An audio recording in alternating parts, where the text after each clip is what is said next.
No matter how silly it seems in that dark and quiet room, and you're going, woohoo, do it.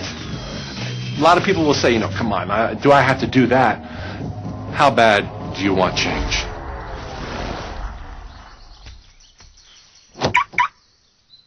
Now that feeling and that inner seeing will begin to be an open doorway through which the power of the universe will begin to express. What power I cannot say. All I know is that it exists. Our job is not to figure out the how. The how will show up out of the commitment and the belief in the what.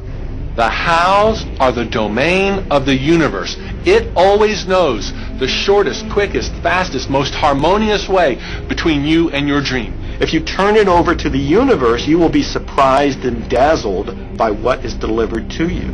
This is where magic and miracles happen. Well, I would say you want to do this virtually daily, but my disclaimer is this should never be a chore. What's really bottom line importance here to the whole secret is feeling good. You want to feel exhilarated by this whole process. You want to be high, happy, in tune as much as possible. The only difference between people who really are living this way and people who aren't, living in the magic of life, is that the people who are living in the magic of life have habituated ways of being. They have habituated this process, and magic happens with them wherever they go, because they remember it and they do it all the time, not as a one-time event. People hold that for a while, and they're really a champion at it. And they say, you know what, I'm fired up, I saw this program, and I'm going to change my life. And yet, results aren't showing, and beneath the surface, it's just about ready to break through. And someone will look at the surface results and go, this stuff doesn't work. And you know what? The universe says, your wish is my command. And it goes down. Knowing the law of attraction, I wanted to really put it to use and to see if it was, what would happen.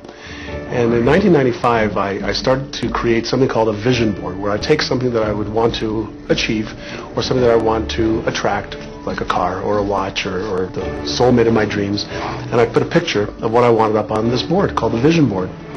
And every day I would sit in my office and I would look up at this board and I would start to visualize. I would really get into the state of having already acquired it. And I was getting ready to move, as we put all the furniture, all the boxes, put into storage. And I made 3 different moves over a period of 5 years. And then I ended up in California and bought this house, renovated it for a year, and then had all the stuff brought from my former home 5 years earlier. One morning, about 7:30 in the morning, my son comes into my office, and one of the boxes that was sealed for 5 years was right at the doorstep.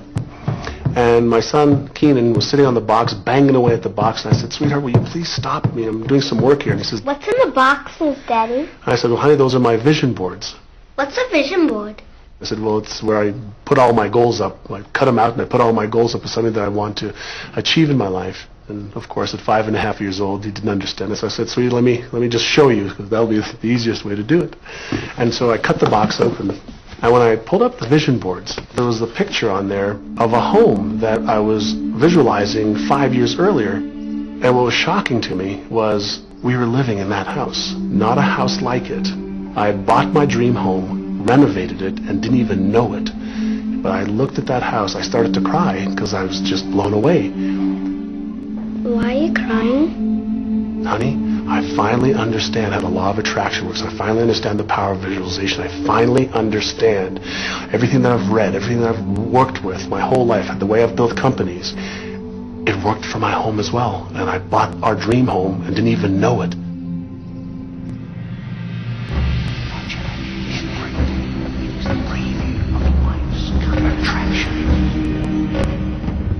Decide what you want, believe you can have it, believe you deserve it, and believe it's possible for you. And then close your eyes every day for several minutes and visualize having what you already want and feeling the feelings of already having it. Come out of that and focus on what you're grateful for already. And really enjoy it, okay? And then go into your day and release it to the universe and trust that the universe will figure out how to manifest it.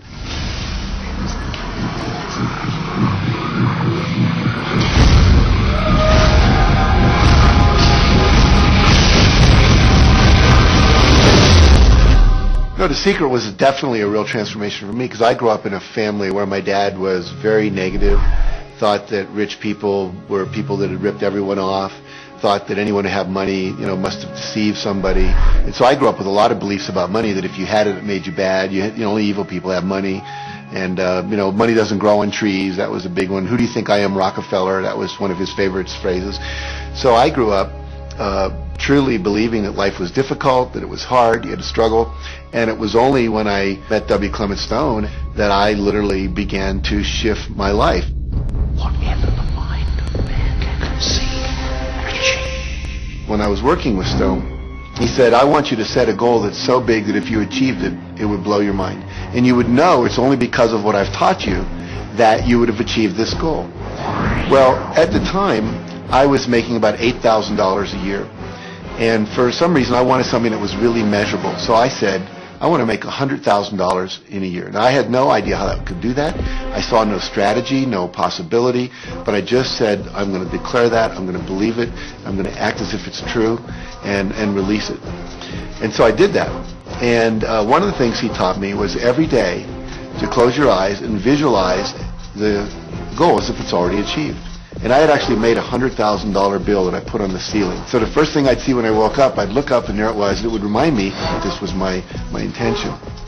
And then I would close my eyes and visualize having this $100,000 a year lifestyle. And interestingly enough, nothing major happened for about 30 days. I didn't have any great breakthrough ideas. No one was offering me more money. And all of a sudden, I was in the shower. It was about 4 weeks into it, and I had a $100,000 idea. It just came right into my head. I had a book I had written, and I said, if I could sell 400,000 copies of my book at a quarter each, that would be $100,000. Now, the book was there, but I never had this thought. And one of the secrets, I think, is that when you have inspired thought, you have to trust it, and you have to act on it. Now, I didn't know how to do that. I didn't know how I was going to sell 400,000 copies. We'd never done that. And then I saw the National Enquirer at the supermarket. I had seen that millions of times, and it was just background. And all of a sudden, it jumped out of me as foreground, and I thought, wow, if readers knew about my book, certainly 400,000 people would go out and buy it.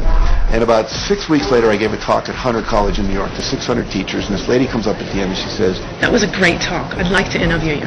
Let me give you my card. And I said, who do you write for? I'm a freelancer, but I sell most of my stuff to the National Enquirer. And I had this little theme from the Twilight Zone went off in my head. You're like, whoa, this stuff's really working. So that article came out, and our book sales started to take off. But the point I want to make is that I was attracting into my life all these different events, including this person. And to make a long story short, I did not make $100,000 that year. We made $92,327. But you think we were like depressed and going, this doesn't work? No, we were going, whoa, this is amazing. And so my wife said to me, wow, if it works for 100,000, you think it'd work for $1 million? And I said, I don't know. I think so. Let's try it. My publisher actually wrote me a check as a royalty check for our first Chicken Soup for the Soul book. And he actually put a smiley face in his signature because it was the first $1 million check he'd ever written. And so I know from my own experience, because I wanted to test it, does this secret really work? And when we put it to the test, it absolutely worked. And now I live my life from that every single day. Well, I can just imagine what a lot of people that are watching this are thinking. And that is, how can I attract more money into my life?